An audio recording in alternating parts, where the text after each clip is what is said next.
600 सालों बाद 22 जनवरी 2024 को करोड़ों हिंदुओं का सपना पूरा होने वाला है।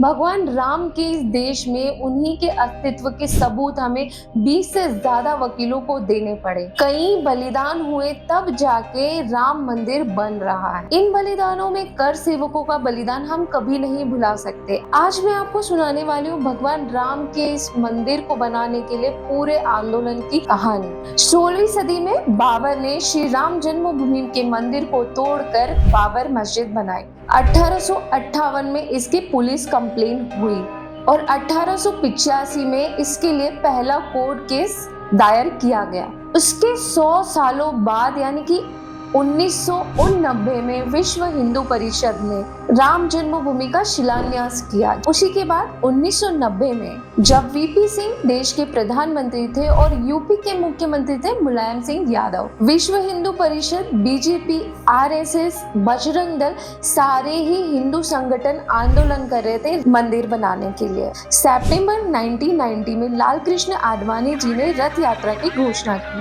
वो खुद सोमनाथ से अयोध्या रथ पर जाएंगे और राम मंदिर के लिए कर सेवा करेंगे और रथ यात्रा 28 सितंबर को शुरू हो गई। 30 अक्टूबर को लाल कृष्ण आडवाणी जी को अयोध्या पहुंचना था और वहां पर जाके पूजा करनी थी, जिसके लिए आरएसएस, विश्व हिंदू परिषद, बजरंग दल, बीजेपी ये सभी हिंदू कार्यकर्ता अयोध्या पहुंच रहे थे। 21 अक्टूबर को मुलायम सिंह यादव, जो कि यूपी के उस समय के मुख्यमंत्री थे, उन्होंने ऐलान किया कि वो अयोध्या में एक भी परिंदा तक नहीं उड़ने देंगे। किसी हिंदू को आने की तो परमिशन बहुत दूर की बात है। लाल कृष्ण आडवाणी के अयोध्या पहुंचने के पहले ही उन्हें अरेस्ट कर लिया गया बिहार की पुलिस ने। उस समय बिहार के जो मुख्यमंत्री थे वो थे लालू प्रसाद यादव। उनके अरेस्ट होने के बाद भी हिंदुओं ने कोई हार नहीं मानी। वो सभी उसी संख्या में अयोध्या पहुंच रहे थे। मुलायम सिंह यादव ने अयोध्या जाने वाले सारे रास्ते बंद कर दिए और 28,000 पुलिस को तैनात कर दिया, बैरिकेड्स लगा दिए। 40,000 से ज्यादा हिंदुओं ने अयोध्या को घेर लिया और उनमें से 1,000 तो कामयाब भी हुए अयोध्या के अंदर पहुंचने में।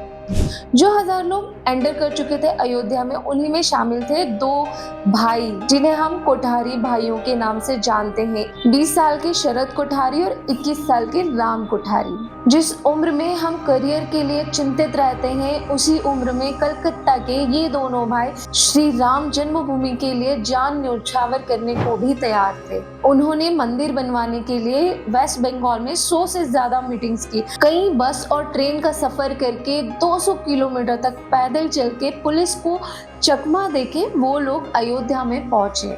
30 अक्टूबर को मुलायम सिंह यादव ने जो राम जन्मभूमि है बाबरी मस्जिद के 1.5 किलोमीटर पर बैरिकेड्स लगा दिए।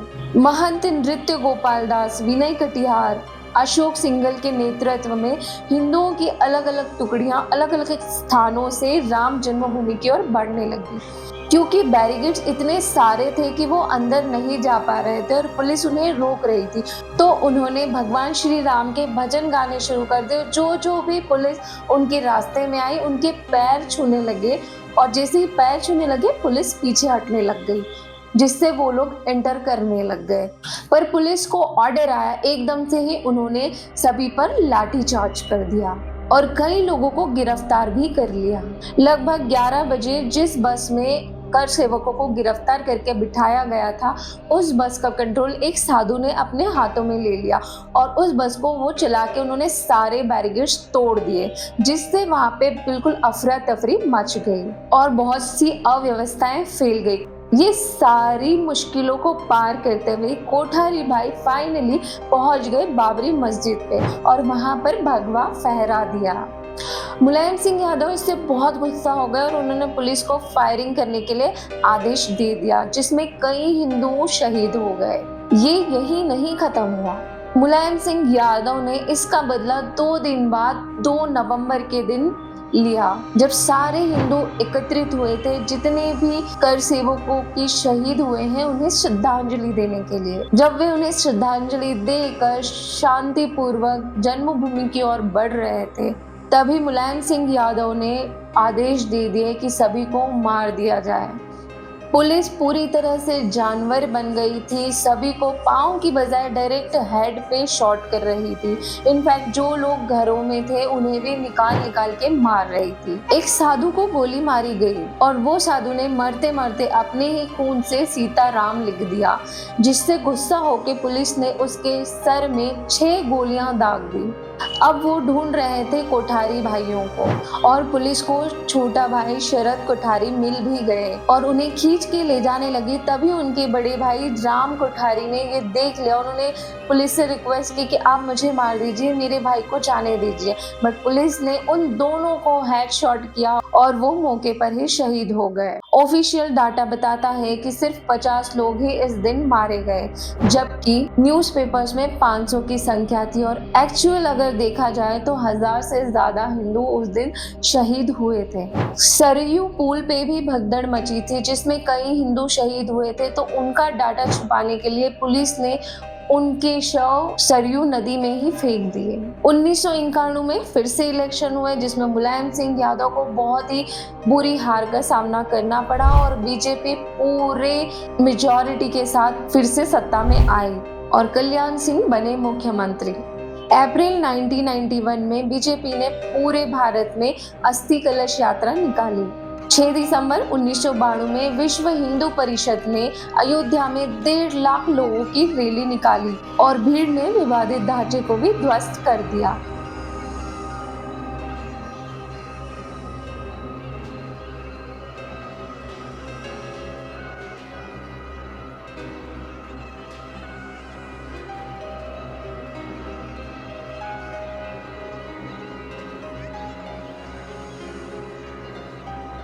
2010 में इलाहाबाद हाई कोर्ट और 2020 में सुप्रीम कोर्ट ने हिंदुओं के पक्ष में फैसला किया। 600 सालों बाद राम जन्मभूमि पे हम सभी दर्शन करेंगे और पूजा करेंगे।